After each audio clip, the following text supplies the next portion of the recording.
Hello, I'm Tony Gardner, and I'm playing Holofernes in Love's Labour's Lost at the RSC Stratford from April the 11th to May the 18th. And it's one of Shakespeare's earlier plays. It's a comedy, it's a romantic comedy. It's a comedy about growing up. It's a comedy about manners. It's beautifully written. It's a comedy about love. And within that, he developed some characters who weren't the it's about a king and his three dukes who decide to make a pact to study and to fast and to not see women for a few years, and immediately a princess and her three ladies turn up, and that's the story really. But within this, Shakespeare wrote some comedy characters who were the locals really. So I think it's also a play about class really. Yeah. And one of those was Holofernes, and he was the local schoolmaster. And he was a lower class in the fact that he would have been, back in Shakespeare's day, someone who aspired to being an academic and went to university and aspired to stay within that field, but has now ended up just teaching in a village school and teaching kids Latin by rote, or by the hornbook, as Shakespeare would have put it. And so he was a pedant. This is very much in the commedia dell'arte sort of form, that you would have a braggart and a pedant and a clown, and we've got all those in this play.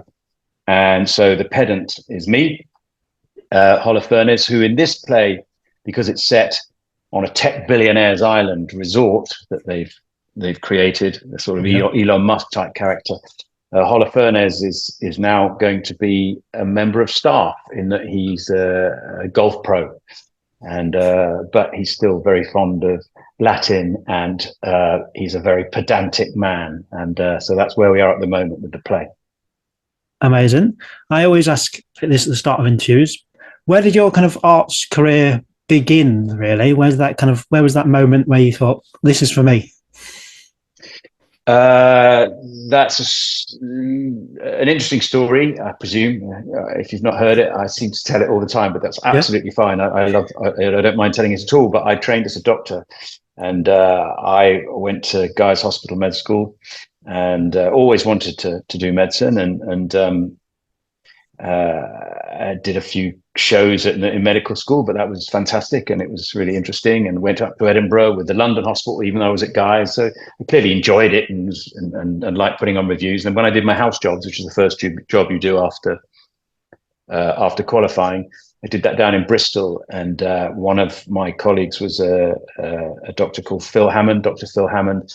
And he phoned me up we did the Christmas show there, because hospitals would put on Christmas shows then, when you just satirize the staff, or take the mickey out of all the staff. And and then he phoned me up a couple of years later and said he'd just done 10 minutes of stand-up, or an open slot, maybe 3 or 4 minutes, about medicine. And so I said, this was 1990, I qualified 87.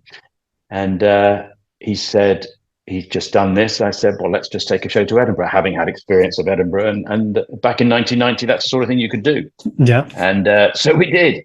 And so we just packed up a Renault 5 and drove up there and put on a double act called Struck Off and Die, which was just about medicine. And that's how I fell into acting. Well, so then I was just doing comedy, and I trained to be a GP and did all my training for that.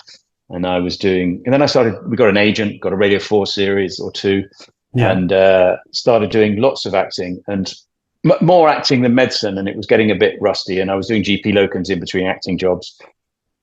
So it wasn't like I'm running off to join the circus. It happened very gradually, and I married a doctor, which helped make that decision. And because I was doing more and more acting, less and less medicine, I just said to my wife, look, let's just see how it goes. This was 2000, and I'll maybe stop now and just concentrate on the acting. By that time, I was doing My Parents Are Aliens, which was a big series, and I started getting recognised by the patients for that, and it was getting a bit awkward. So it was time to go, and I don't miss it. I don't think I loved it, but I love this just as much, if not more. Sometimes I suppose I have pangs of guilt that it took all that effort and time and money on the part of the taxpayer to train me, but I gave a few years back. But personally, it's sort of defined who I am. All my friends are doctors. My wife's a doctor. My son's at med school. I'm just very much from a medical family now, I suppose. And I just found myself very luckily, very fortunately, as an actor. It's no good to anyone, that information or my story, because it's not a route I suggest you take. And but yeah, there we go. And you said that before we started that obviously this is your first Shakespeare, but I guess Shakespeare has been part of your life anyway. No, he's not, and only because I didn't really start doing theatre until I was in my 40s, having done lots of telly. So I did Edinburgh and then lots of telly, and I did it for O level, and I did Julius Caesar, and I remember we went to the Royal Shakespeare Theatre in Stratford before it was done up. This was back in the 70s, and saw Julius Caesar, I think with Ben Kingsley in it. But there was no great moment. In fact, a year or two before that, the English teacher, she said, "Would you like to join the fifth years?" I think I was in the third years. "Would you like to join the fifth years and come and see a play at Stratford, at the Royal Shakespeare Company?" I said, "Oh yeah, that would be great." No, sorry, it was at the National Theatre. So I went to the National Theatre. I didn't know anything about the play. It was the Scottish play Macbeth. Sorry about anything. I'm allowed to say that. Yeah. It was Macbeth, and it was Albert Finney and Dorothy Tutin, and I was about 13, 14, maybe 14, and I sat at the back of the Olivier and just didn't get it. It was completely over my head. I couldn't understand what was going on stage. Everyone was laughing at things that I didn't understand why they were. It was just, in a way, it sort of put me off, I think. Anyway, that's just the way it was, and that was my experience of Shakespeare. And then when I did my first theatre job when I was in my 40s, it was with Peter Hall. Peter Hall saw me, and I did 3 plays with Peter over 2 years, and that was my steep learning curve into acting. But none of them were Shakespeare. But I read his biography before I started working with him, and he talked about this Phaedo that he wanted Albert Finney to do, and but Albert Finney said, "I'll do it, but only if you let me play Macbeth." And he wrote in his autobiography, he said, so I let him play Macbeth. He said it was the most awful production ever. It was impenetrable. It made no sense. So I sort of felt vindicated that I sort of realized that wasn't very good. Yeah. And so that's my Shakespeare. But I not through choice, but I would have done it any time in the last 20, 30 years. I mean, I'm just delighted and very honored to be doing it at last. And every time I get a play, it gives me a chance to start reading everything about the particular author. And obviously there's so much about Shakespeare, and then to do it at the RSC is, pretty good. I'm very lucky. Then why, not why now necessarily, but what drew you to this production in particular? Just them calling me up to audition for it. Yeah.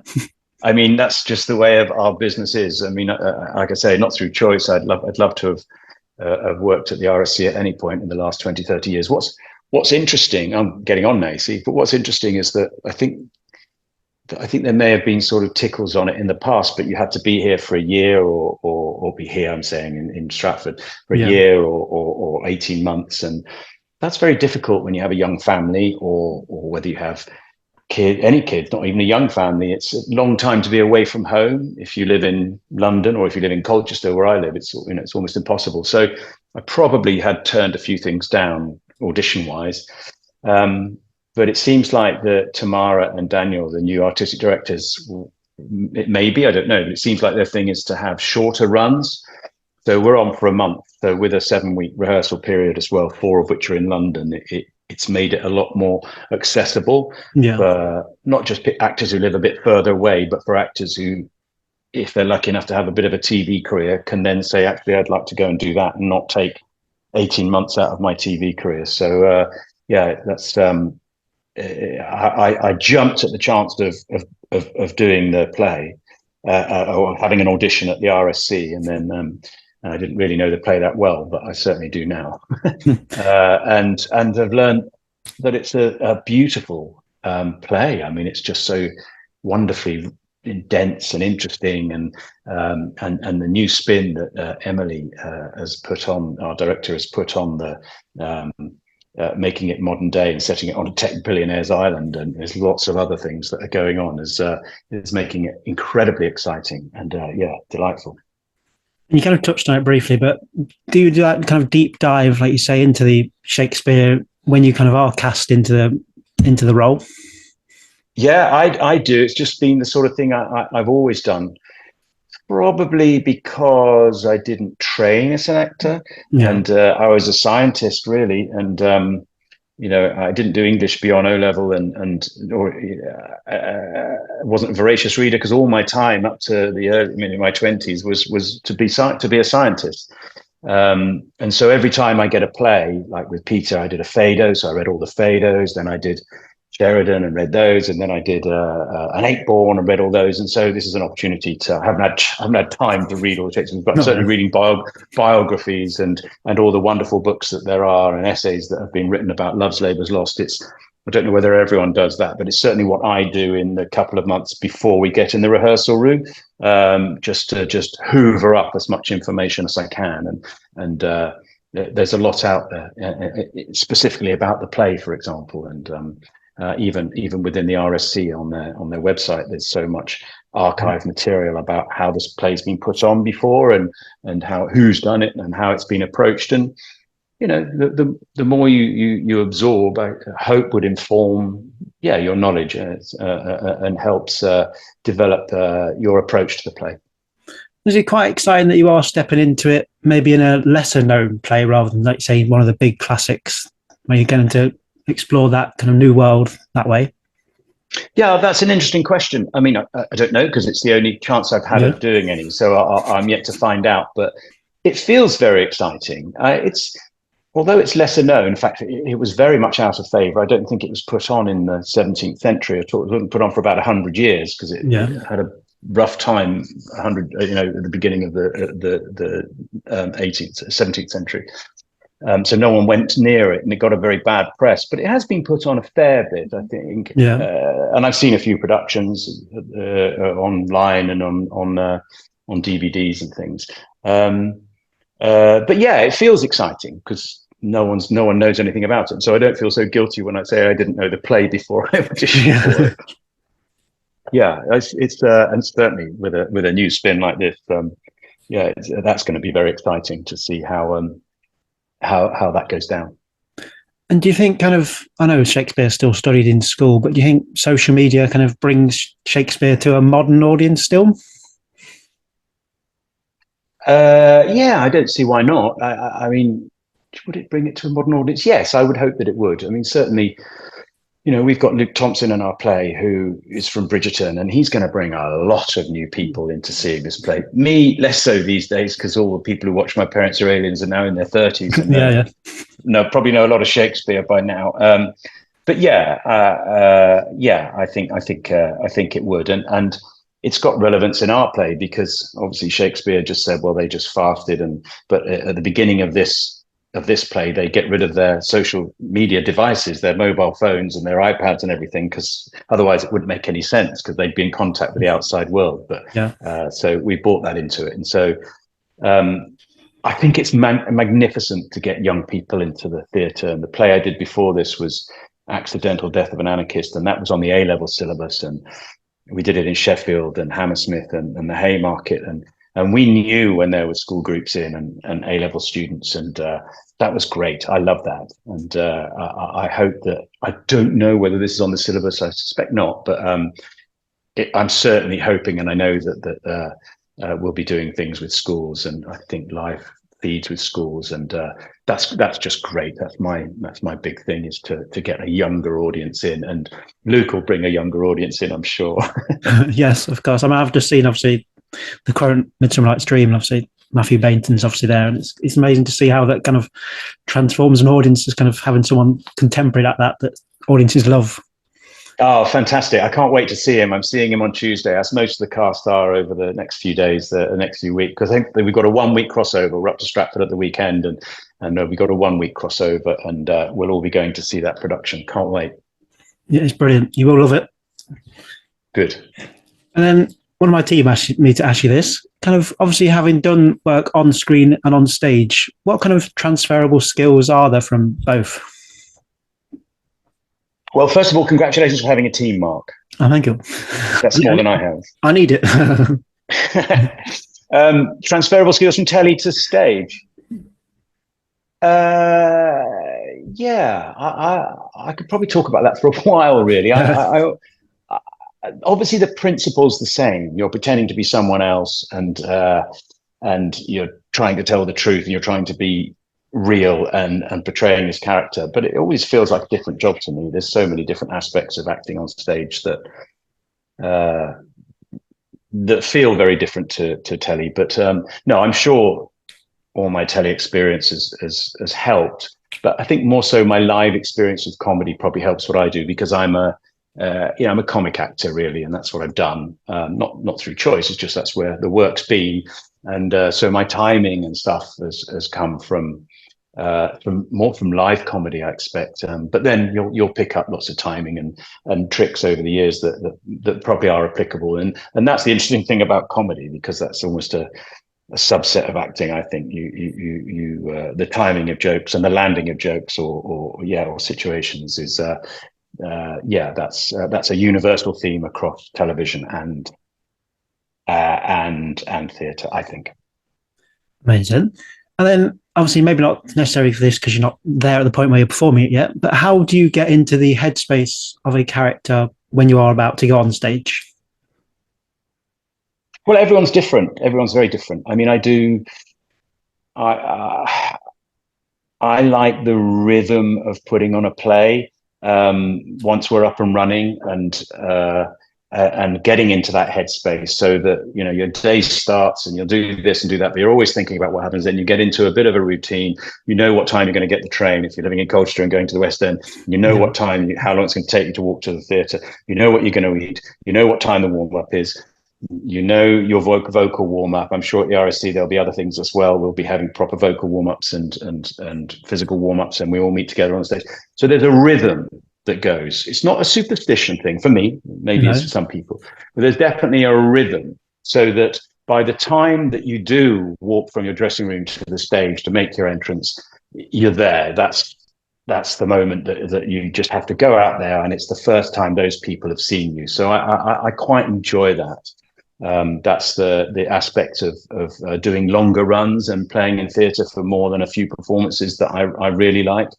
So that's how I sort of get in my headspace. I sort of develop a rhythm about it, and yeah, I mean, ultimately, you just have to get yourself into such a mindset that you're someone else when you walk on that stage. And I suppose that's what we do. I think, having not trained and not analysed it, I haven't got any wonderful answers about it. I'm just literally playing the moment, I suppose you would call it. Yeah, that's what I do.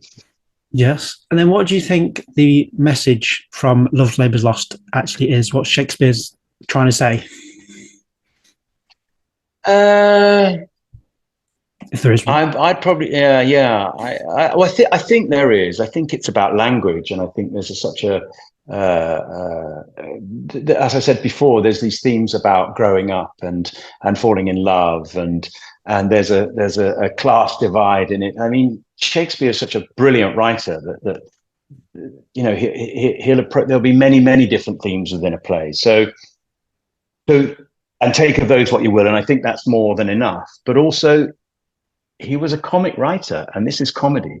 So I also hope that in our play, they'll have a really good night and see things in Shakespeare that they may not have seen before, like you seeing Matthew Baynton. And I'm sure Matthew bought things in that was like, oh, not seen that done before in Midsummer Night's Dream. And I hope that that's what we'll be providing as well, not just in because it was, but in the romantic bits and the serious bits. And there's famously a serious bit in this play. Spoiler alert, but.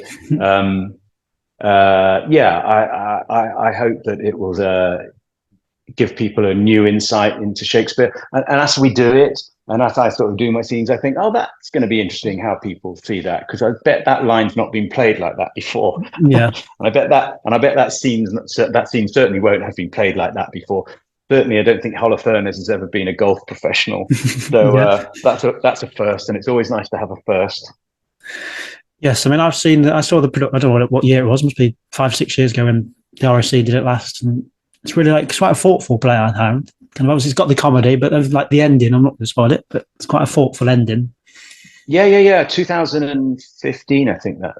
Oh no, maybe 2005. I can't remember. Maybe it's 2005. Yeah. Anyway, I don't remember. The one that was set in the Edwardian times. Yeah. Yeah, like Chalcott Park. In 2006. Yeah, David Horowitz was playing. Yeah, that's right. Yeah. It is a thoughtful play, and there's a lot of language to take on board, and there's also I don't think the audience will in any way get every particular nuance or line that Shakespeare intended, but I feel is okay. It's not about that, and as long as we can accept that, it's just that we're delivering this play, but it's not. Don't worry if you don't understand every single word, because there's no way we will. I mean, we talk differently these days, so I'm intrigued to see that, and I'm excited to see that. And there's 19 of us in the cast, and the idea of having to put on this play and just delivering this, and people having that opinion at the end that, oh, that was interesting. I've not seen that before. That's exciting. And then, if I were Shakespeare and you could ask Shakespeare one question about the play, what would you ask him? About this play? Yes. How much that his style had changed from when he wrote it, which was like I say, it's one of his earliest plays. I don't know, about fourth or fifth maybe, and then he wrote 30 or whatever. So just say, if you went back, how much of it would you change? And I think I'd have the answer. I suspect he'd be quite happy with it. Yeah. I don't think just because it's an early play, it's just sort of a bit of a rougher draft than anything else. It feels to me as though it's actually beautifully written, and I'd like to know how proud he was of it, or not, but I'm sure he was. And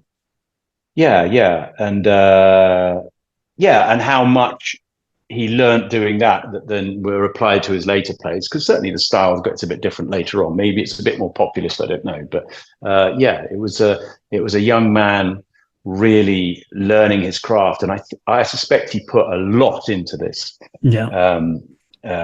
Rather than having the pressure of I've got to get another 5 out this year or whatever. It feels like it might be one of his sort of hopefully one of the projects he's more proud of. Listen to me harking on as though I know anything about Shakespeare. You do, probably more than I. I've seen most of them. So this is going back to my team again. We've had a nice serious conversation so far, but this is a very silly question. If you were a biscuit, what biscuit would you be and why? Jaffa cake. It's the king of biscuits in a way, although it's not a biscuit, it's a cake. Do you know the difference between a biscuit and a cake? No. Because there was quite a controversial thing about the Jaffa cake. I think they went to court because they weren't allowed to call themselves a cake or something. There was some sort of court case. But anyway, I think the difference between a biscuit and a cake is that when biscuits go off when they're too old, they go soft. And when cakes go off, they go hard.